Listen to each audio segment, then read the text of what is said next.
the weird fighting style he had developed using a sword and jite at the same time. You take this teaching and apply it to your own two-sword style of fighting that you've been trying to figure out. You're 23 now, and you wander into the Mie prefecture, and you get challenged to a duel by a guy named Shishido. He's a samurai too, but his preferred weapon is a kusarigama, which is a sickle with a heavy chain attached to it. Seems interesting, so you agree to fight. The duel begins, and Shishido is attacking you from long range with his chain. You realize he's trying to wrap it around your sword so he can disarm you. If he does that, he'll charge in and cut you up with the sickle, so you watch for a pattern in his movement. Your ultra instincts kick in, and you see his attack pattern. When he launches his chain at you again, you rush in and slice his chest, killing him instantly. Another win! You're pretty good at this dueling thing. But all this winning is making you more and more famous, and that makes stronger and stronger opponents start to seek you out to make a name for themselves. The first guy who comes for you is a man named Muso Gonosuke.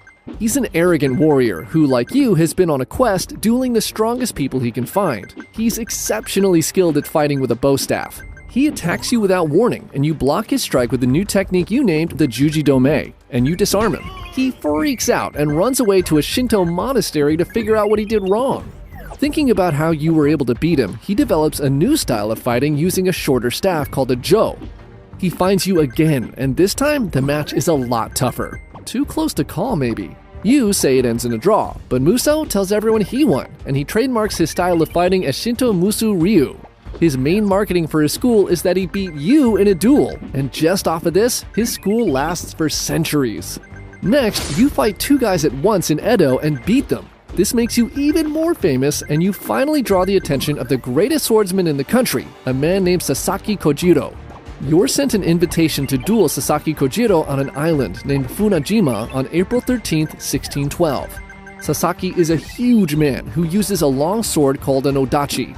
He's probably the biggest guy you've ever gone up against, and he's said to be the best swordsman in the land. You realize that this is probably going to be the toughest opponent you've ever faced, and it's very likely that one of you will not leave the island alive. You need to take this seriously, and so you come up with a plan to stack the deck in your favor as much as possible. On the day of the duel, you wait until the sun is high in the sky, then start heading towards the island. You get on a boat and tell the oarsman to take his time getting you there. You grab one of his spare oars and begin carving it into the shape of a sword. As the sun is beginning to set, you finally tell the oarsman to bring you to shore and you spot Kojiro. Boy, does he look upset! You get off the boat and he rushes to you on the shore. He's fuming and spit is flying out of his mouth as he talks.